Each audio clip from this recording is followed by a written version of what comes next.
Donc aujourd'hui, on est bien avancé. On est en plein dans les travaux de protection hivernale du vignoble. Les bourgeons primaires, secondaires, qui sont les bourgeons de production, peuvent être abîmés avec l'hiver. Je pense pas que la vigne mourrait si on le laissait dehors, mais on n'aurait pas de productivité. Ces bourgeons-là peuvent supporter jusqu'à moins 22.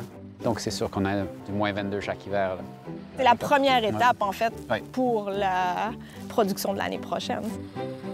Donc, les vignes ont toutes été pré-taillées, elles ont été couchées au sol et ensuite, on a mis une belle couche de foin sur les vignes pour les mettre bien au chaud.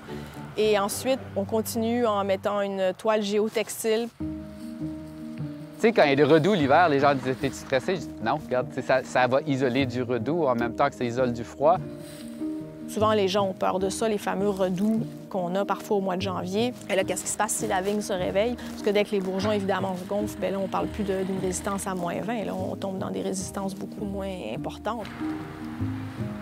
Nous, on est assez confiants l'hiver. On dort sur nos deux oreilles. Je dis « Ouais. » C'est sûr qu'il y a un sentiment d'urgence, une pression climatique, parce que tu sais jamais quand la saison va s'arrêter. Nous, on a toujours appris, comme enfants d'agriculteurs, que il faut que tous tes travaux agricoles pour le 15 novembre ils soient finis, absolument. Parfois, avec les dernières années, les automnes qui se prolongent, on oublie ces choses-là, puis on a tendance à penser qu'on va pouvoir travailler jusqu'au 1er décembre, puis tout va bien, mais non, il ne faut pas se leurrer. On a vu des années très difficiles, 2018, 2019, des températures qui ont chuté à des moins 15 dès le 10 novembre.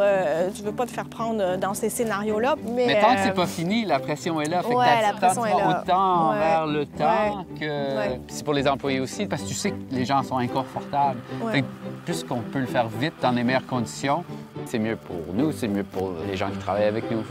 Bien, il y a un sentiment d'urgence qui, je pense, qui est le plus dur. C'est vraiment l'espace mental. Oui, il y a le côté physique qui devient très dur, mais tu sais, Advil est toujours là, puis Gin tonic. Gin tonic le soir aussi. Bon. Mais on finit aujourd'hui, quasiment. L'étoile, fait que, regarde, on est heureux, là. Ouais.